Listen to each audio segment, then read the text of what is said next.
I was just a fun time for him until I moved on. Now he's begging for a real relationship. It all started with the car. I first noticed it parked 2 blocks away from my apartment. It wasn't flashy in a vulgar way, like the Lamborghinis or Ferraris people love to flaunt, but it had a quiet elegance that was impossible to ignore. A vintage Aston Martin DB5. Its sleek curves painted a deep charcoal gray, the kind of color that seemed to shift in the light. The chrome accents gleamed like starlight, and its leather interior looked as if it still carried the scent of refinement. Every time I walked by, I found myself slowing down, pretending to check my phone or adjust the strap of my bag, just so I could admire it a little longer. It always seemed to be freshly washed, the tires polished to a shine, and I wondered who could own such a masterpiece.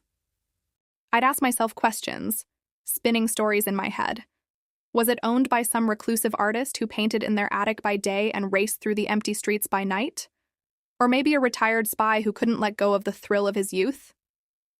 The car became part of my daily routine. On my way to and from university, I'd scan the street, my heart leaping a little when I caught sight of it parked in its usual spot. It was silly, I knew that, but there was something almost comforting about its presence. One day, as I walked home from class, I noticed Mrs. Peterson, my nosy neighbor from the first floor, trimming her gardenias.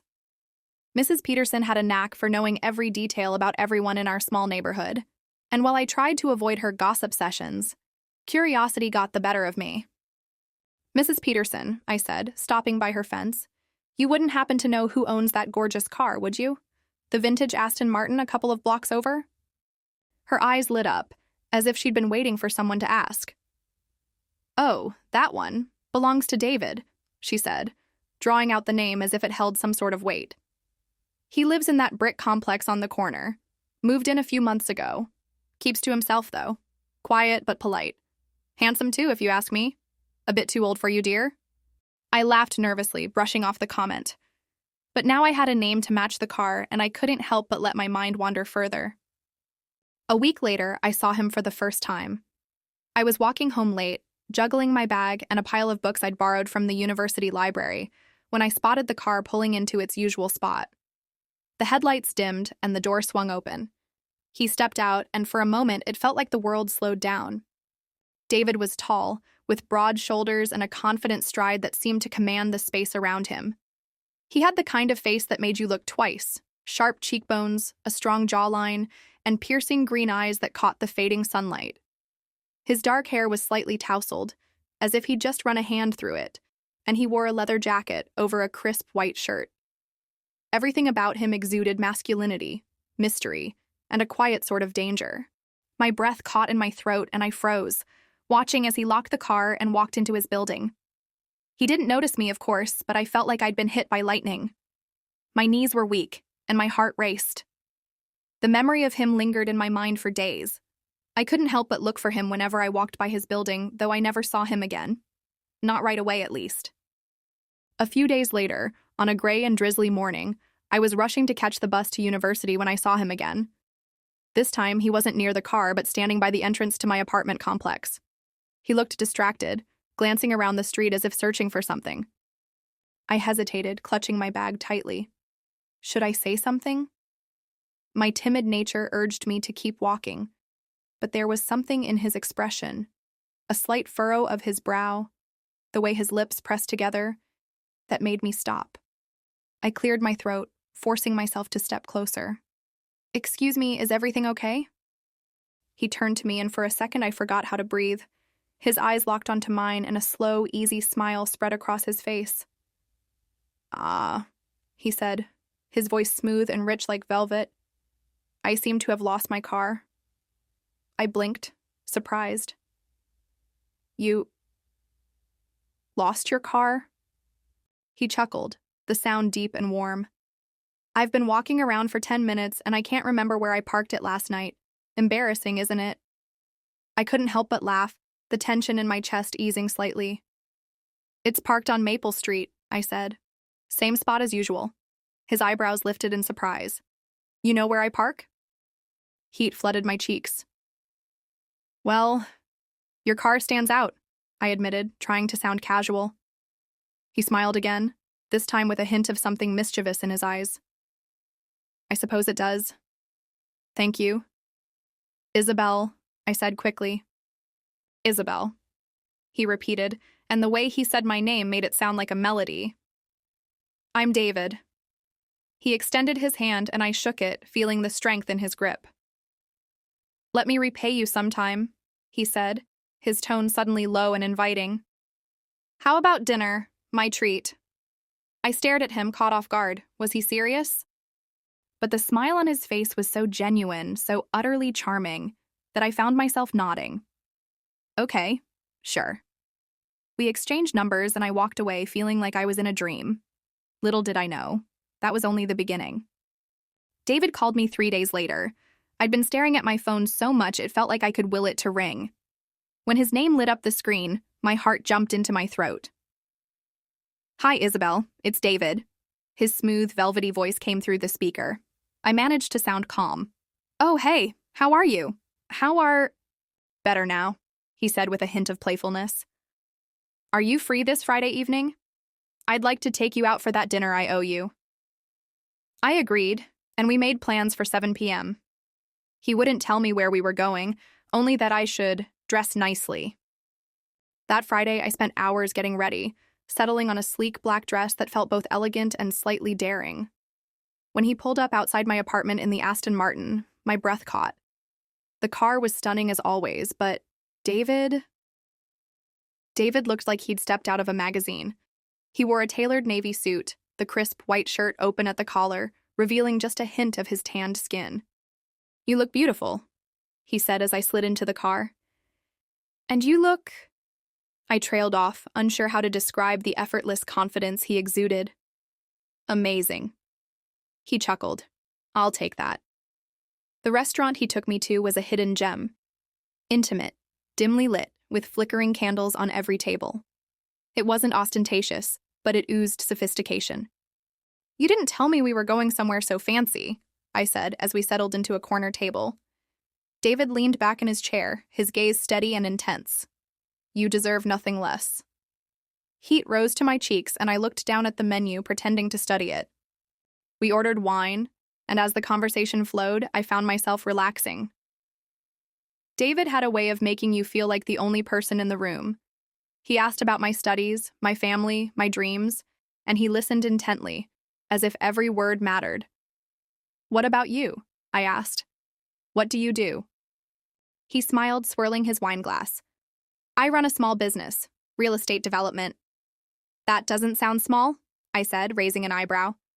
He laughed, a low, rich sound. Okay, maybe not small, but it's not as glamorous as it sounds. Lots of late nights and stress. You seem like someone who thrives on stress.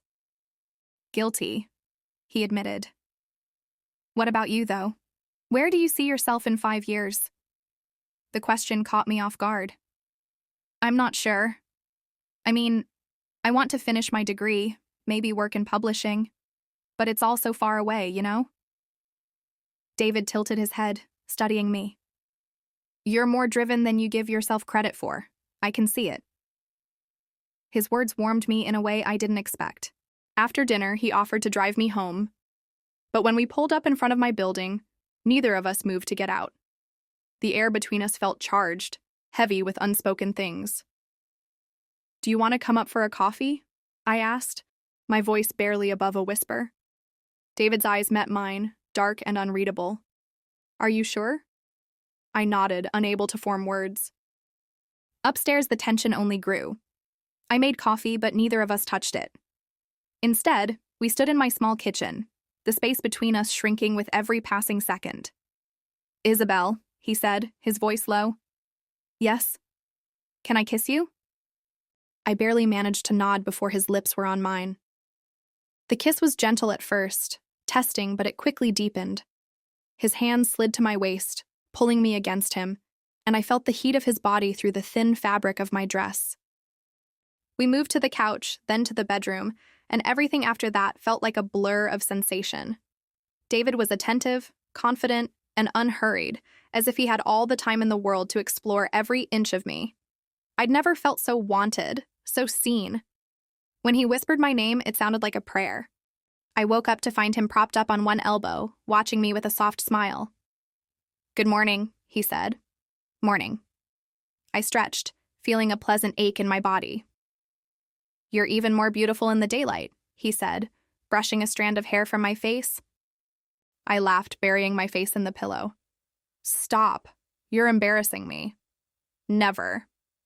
We spent the morning wrapped up in each other, talking, laughing, and stealing kisses. It felt easy, natural, like we'd known each other forever. The weeks that followed our first night together felt like something out of a dream. David wasn't the kind of man who texted endlessly or called just to say hello, but when he wanted to see me, he made it clear. His messages were always straightforward. Dinner tonight, pick you up at 8. Hope you're free this Friday, I have something planned. You're on my mind today. Just thought you should know. It was intoxicating, the way he balanced mystery with a kind of directness that left no room for doubt. And every time I saw him, it felt like I was being swept off my feet all over again. David had a way of turning even the simplest evenings into something extraordinary. One night, he drove us out to the countryside, far from the city lights, and we had dinner at a quaint little inn surrounded by sprawling vineyards. Afterward, we sat on the hood of his car, sipping wine from plastic cups and staring up at the stars. Do you ever think about how small we are? I asked, leaning back against him. David chuckled softly. Not often, but I suppose you're right. Makes all the stress of daily life seem insignificant, doesn't it? I turned to look at him, his face illuminated by the faint moonlight. Do you ever get tired of it? The business, the hustle? His expression turned thoughtful. Sometimes. But it's also what drives me. I like building things, seeing something grow because of my effort. It's satisfying. That's why you're so good at it, I said. He smiled, his hand brushing my cheek. You're good for my ego. You know that? Another time, he surprised me with a private cooking class. It was just the two of us and a chef who patiently guided us through the creation of a 3-course meal. I didn't take you for the cooking type, I teased as David struggled to chop an onion without making a mess. I'm full of surprises, he replied, his grin wicked. Though I think I'll stick to eating and leave the cooking to the professionals. We ended the evening with wine and laughter, tasting the fruits of our labor and teasing each other over who had done the better job. The physical connection between us was undeniable, but it wasn't just about the passion. David had a way of making me feel like the most desirable woman in the world, and I found myself opening up to him in ways I hadn't expected. One night, as we lay tangled together in my bed, I told him about my childhood, about my quiet, bookish years, the shy girl who always felt out of place. You don't seem shy to me, he said, his fingers tracing lazy patterns on my arm. I smiled faintly. That's because you make it easy. With you, I don't feel small. David's gaze softened, and he pressed a kiss to my forehead. You've never been small, Isabel. You just needed someone to see it. Despite the bliss, there were moments of doubt that crept into my mind. David was always kind and attentive, but he rarely talked about his feelings. I didn't know if he thought about me the way I thought about him. And then there was the age difference. At 21, I was still figuring out who I was and what I wanted in life. David, on the other hand, seemed so sure of himself, so firmly rooted in his world. One evening, as we sat on his couch sharing a bottle of wine, I asked him about his past relationships. They've been complicated, he said, a faint smile tugging at his lips. Let's just say my work has always been my first love. Do you think you'll ever settle down? I pressed, unable to stop myself. David's eyes met mine, and for a moment I thought I saw something flicker there. Hesitation, maybe even regret. I don't know, he admitted. It's hard to say. His answer left me feeling both closer to him and further away. A few months into our relationship, if you could call it that, I found myself wanting more. We weren't exclusive, and while David had never given me any reason to doubt his feelings for me, I couldn't shake the insecurity that came with our undefined status. One evening, as we sat together in my apartment, I decided to bring it up. David, I began, my voice trembling slightly. Can we talk about us? He set his glass of wine down and turned to face me, his expression unreadable. Of course. What's on your mind? I took a deep breath. I've been thinking a lot about where this is going. I really like you, and I feel like we have something special. But I need to know if you see this going somewhere more serious. David didn't respond right away. He leaned back, running a hand through his hair, and the silence felt like an eternity.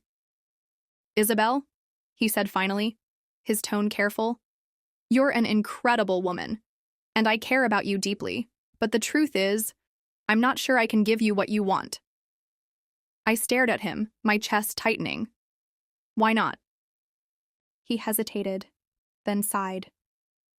There's a lot to consider. The age difference, for one.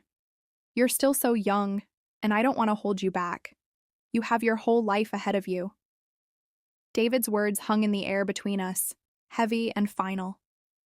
I swallowed hard, trying to keep my voice steady. You think I'm too young? I said slowly. He nodded. It's not just that. You're still figuring out who you are, what you want. I don't want to be the reason you don't explore everything life has to offer. But what if I know what I want? I asked, my voice tinged with frustration. What if I want you? David leaned forward, his eyes locking onto mine. You think you do, but Isabel, I don't think it's fair to you, or to me. I don't want to lead you into something that might not work in the long run. The words stung more than I wanted to admit. So, what is this then? Are we just having fun? Is that all it is to you? It's not just fun, he said, his tone firm. I care about you, I really do. But I'm not in a place where I can promise you more than this. I felt tears welling up and looked away, trying to blink them back. I can't keep doing this, David. If you don't see this going anywhere, I can't keep pretending it's enough for me. He reached out, his hand brushing mine, but I pulled away. Isabel, I don't want to hurt you. Too late, I said quietly. After that night, things changed. I told David I couldn't see him anymore, but it wasn't as simple as I wanted it to be. He still texted occasionally, casual messages that made my heart ache, like he was testing the waters to see if I was still there. Sometimes I replied, sometimes I didn't. The distance I tried to put between us was painful but necessary. I buried myself in my studies, trying to distract myself from the hollow feeling in my chest. But every time I saw his car parked outside his building or caught a glimpse of him from afar, all the emotions came rushing back. A month later, I ran into him at a cafe near campus. I hadn't expected to see him, and the sight of him at the counter, casually ordering coffee like he wasn't a storm that had upended my life, made my stomach twist. He spotted me before I could leave. Isabel, he called, his smile warm and familiar. I hesitated, then forced myself to smile back. Hi, David. He gestured to an empty table. Join me? Against my better judgment, I sat down, and for a while, it felt almost normal. We talked about work, my classes, the mundane details of life. But there was an undercurrent of tension, unspoken things we were both avoiding. Before we parted ways, he touched my arm lightly. It's good to see you, he said. You too, I replied, even though it wasn't entirely true. Despite my resolve to move on, the pull between us proved too strong. A few weeks later, when he called late one evening, asking if he could come over, I found myself saying yes. When he arrived, the air between us was electric. He didn't waste time with small talk, and soon we were tangled together on my couch, my frustration and longing melting away in the heat of his touch. Afterward, as we lay in the dark, I told myself it was just physical, that I could keep my feelings in check, but deep down, I knew better. We fell into a pattern. Seeing each other sporadically, always on his terms. He'd show up unannounced, and I'd let him in, unable to resist. Our time together was intense and passionate, but it always ended the same way. Him leaving, and me feeling emptier than before. I tried dating other people, but it never went anywhere. No one else made me feel the way David did, and I hated myself for it. Meanwhile, David remained a mystery. He never talked about his life beyond work, and I started to suspect there were parts of him he was deliberately keeping from me. One evening, after weeks of not hearing from him, he showed up at my door. He looked tired, almost vulnerable, and for a moment I thought he might finally be ready to give me more. But when I asked him about us, about what we were doing, where this was going, his answer was the same as before. "I told you from the beginning, Isabel, I can't give you more than this." His words hit harder this time because now I knew he meant them. "I can't keep doing this, David," I said, my voice breaking. He nodded, looking almost sad. "I understand." But he didn't fight for me, didn't try to change my mind, and that hurt more than anything. For weeks after that, I avoided him completely.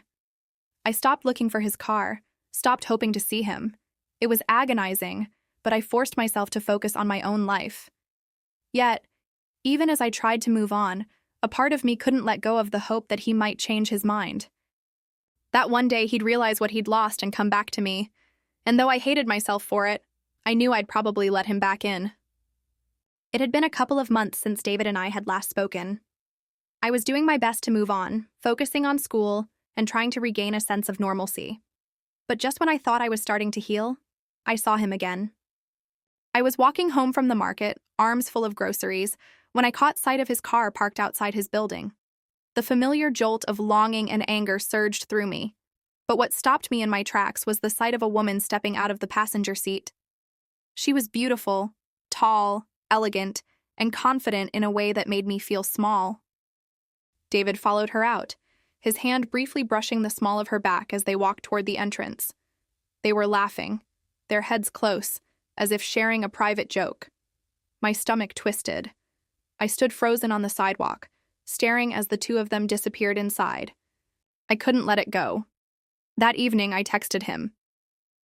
"I saw you today, outside your building." He replied almost immediately. "You did?" "Yes. Who was the woman with you?" This time, the response took longer. "Can we talk in person?" "It's not something I can explain over text." I hesitated, knowing this conversation would likely shatter whatever hope I'd been clinging to. But I needed answers. The next evening, David came over. He looked tense, his usual composure replaced by something almost nervous.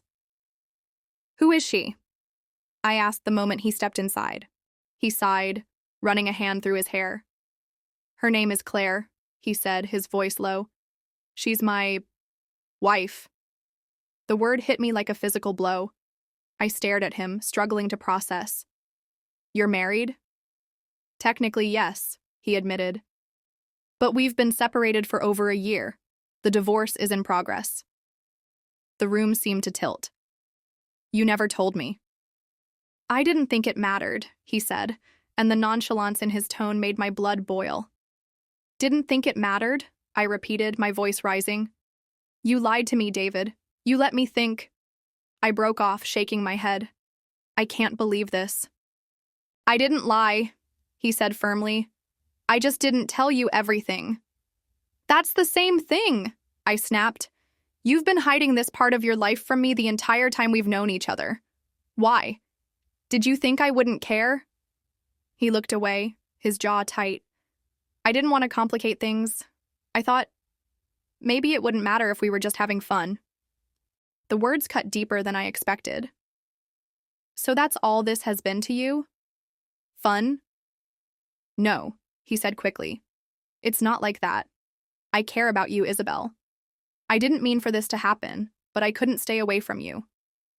"Stop," I said, holding up a hand. "You don't get to say that.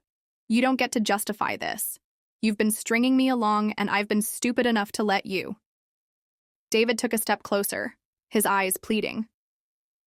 "Isabel, I never meant to hurt you. Please, just let me explain." "No," I interrupted. "I'm done. I'm done with your excuses, your half-truths. I deserve better than this." For the first time, I saw real regret in his eyes, but it wasn't enough. "You need to leave," I said quietly, my voice steady despite the tears streaming down my face. He hesitated, as if searching for the right words, but there was nothing he could say to fix this.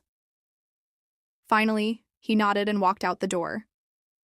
In the days that followed, I felt an overwhelming sense of loss, but also a strange kind of relief. For months, I had been caught in a cycle of hope and disappointment, tethered to someone who couldn't give me what I needed. Now, the truth had finally set me free. I deleted his number, blocked him on every platform, and did my best to erase him from my life. It wasn't easy. His ghost lingered in the places we'd been, in the songs we'd listened to, in the memories we'd shared. But slowly, I began to rebuild. I spent more time with friends, threw myself into my studies, and started focusing on myself in a way I hadn't in months. The pain didn't disappear overnight, but with each passing day, it hurt a little less. About 2 months after I'd last seen him, I spotted David again. He was at the cafe near my campus, sitting alone with a cup of coffee and a newspaper. He looked different. Tired, maybe even sad. For a moment, I considered going over to say hello, but then I thought better of it. There was nothing left to say. Instead, I turned and walked away, feeling a sense of closure I hadn't expected. David had been a chapter in my life, an intense, passionate, and painful chapter. But now, it was time to turn the page. A couple of weeks after, I was doing my best to keep moving forward. I threw myself into my studies, knowing that if I kept busy enough, I wouldn't have time to think about the mess that was my past with David. One of my classmates, Alex, had asked me to work on a project with him for our marketing course. We had to put together a comprehensive campaign for a local business, and since we had similar schedules, we agreed to meet at my place on Friday evening after class to work on it.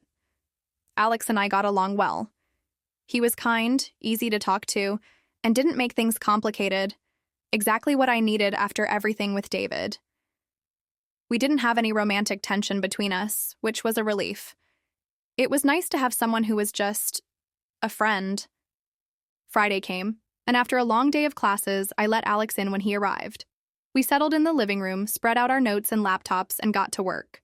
We spent hours brainstorming, laughing over silly ideas, and making good progress on the project. It felt normal, healthy. There was no pressure, no complications, just two people working together. It wasn't until much later, as the evening was winding down and Alex was getting ready to leave, that I heard a familiar sound. The unmistakable rumble of David's car. I froze for a second before I realized it was just a coincidence. He couldn't possibly be here for me. But as I peered out the window, I saw David's car parked across the street. He was standing on the sidewalk, looking lost in thought, probably just passing by. Alex and I had finished for the night, and I walked him down to the door. As we were chatting by the entrance, I saw David look up and glance in our direction. His eyes locked onto mine for a brief second, but he quickly looked away. My heart skipped a beat. Had he been watching? But before I could even think about it, Alex and I said our goodbyes, and he left. I lingered for a moment, staring at the spot where David had stood, but he was gone. I closed the door and tried to shake off the feeling that had crept up on me. The next day, as I was working on the project and trying to focus on other things, I heard my phone buzz. It was a message from David. "Hey, Isabel, I saw you with someone last night." I didn't even have to guess who he was referring to. I had been with Alex, and though nothing romantic had happened between us, I knew exactly where this was going. "Who was that?" David asked. His tone was casual, but I could read between the lines. I paused, unsure of how to respond. I didn't want to fuel anything with David, but I couldn't ignore the question either. "A classmate. We were working on a project." The dots quickly connected in his mind, and I could almost feel the tension on the other end of the line. A few moments later, he replied. "So, you're not seeing him?" he asked, his words clipped. I took a deep breath, knowing this conversation was leading to an uncomfortable place. "No, we're just working together." David's response was almost immediate, though his next question stung more than I expected. "Are you seeing anyone?" I didn't want to lie, but I also didn't want to give him any satisfaction. So I decided to be blunt. "No, David, I'm not seeing anyone." There was a pause. I could tell he was thinking about how to respond. "I see." His tone was different now, almost softer. "Well, if you ever want to, talk or hang out, I'm here." I rolled my eyes, even though I knew he couldn't see me. After everything, he thought I'd just go back to him so easily? "Thanks, but I'm fine," I replied, keeping it short. I waited for him to reply, but nothing came. For a moment, I wondered if I had said too much. But then I realized I didn't owe him anything anymore. He had made his choices, and so had I. A few weeks after the message exchange with David, I thought I was finally over him. I had gone on with my life, buried myself in my studies, and even started hanging out more with my friends. I felt free, or at least as free as I could. The wound was still there, but it was healing. Then, one evening, out of nowhere, David called. "Isabel, can we talk?" His voice was serious, almost pleading, which caught me off guard. The last time we spoke, things had ended so abruptly, so decisively. I wasn't sure I wanted to revisit that mess, but, against my better judgment, I agreed. We met at a quiet cafe in the city center. David was already sitting at a table when I arrived. His face, usually so confident and self-assured, was tight with frustration. The moment I sat down, he didn't waste time. "I've been thinking a lot about us," he said, looking directly at me. "About everything. I was wrong." My eyebrows knitted together. "What do you mean?"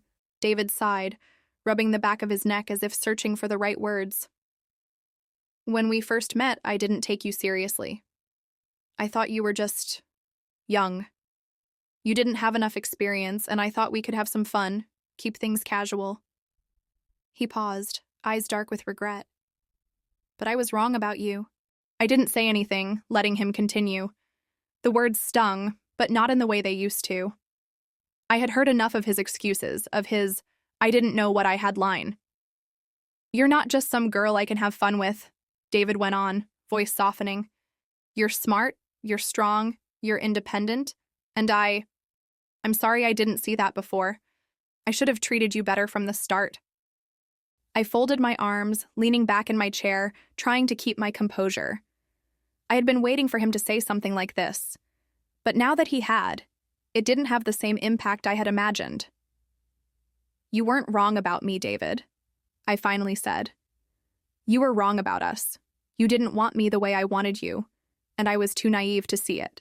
You thought I was just some distraction, and maybe I was, but I'm not anymore." David's eyes widened slightly, as if my words hit him harder than he expected. "Isabel, I'm not saying it was just a fling. It's more than that, and I've realized it now. I've been a fool to let you slip away. I'm ready for something serious with you. If you'll let me prove it to you, I'll do whatever it takes." I could feel my heart pounding in my chest, but not from excitement. From frustration. From the realization that he was only seeing me as someone worthy of commitment now that I had let go of him. "You can't just decide that now," I said, my voice steady but firm. "When I wanted you, you didn't want me. And now, when I've moved on and I've let go of all the baggage, you want to come back? It doesn't work that way." David looked at me with that familiar intensity, his face softening, but it only made me feel more resolute. "I was wrong, Isabel. I misjudged you. You've changed my perspective, and I see you now for who you really are. Not just a girl to pass time with, but someone I could really build something with." I shook my head slowly. "No, David. I don't think you really see me at all. You see the version of me you want, but I've changed. I'm not that girl anymore. And you can't just expect me to fall back into your arms because now you're ready." His expression faltered for a moment, a look of frustration mixed with regret. "Isabel." I stood up before he could say anything else, shaking my head. "I need to go," I said quietly. "This isn't something I can just forget, and I won't go back to how things were. I'm not a second choice, David, and I'm not going to wait around for you to figure out what you want. I deserve better than that." I walked out of the cafe, leaving David behind with his apologies and regrets. I had heard it all before. I thought that maybe, just maybe, the universe was trying to show me that sometimes the right person will come at the wrong time. And sometimes they'll only realize it when you're finally out of reach. It wasn't easy to walk away. Part of me still felt that pull, that longing for the connection we once had. But that was before I understood my own worth. Before I realized that I didn't need him to be whole. As I walked down the street, I felt lighter. The weight of him, of his indifference, of his timing, no longer clung to me. I had given him every chance, and I had moved on. David might want me back now that I didn't need him anymore, but that was the problem. He wanted me only when he realized I was no longer available. It wasn't love. It was possession. And I wasn't going to let him define my worth anymore.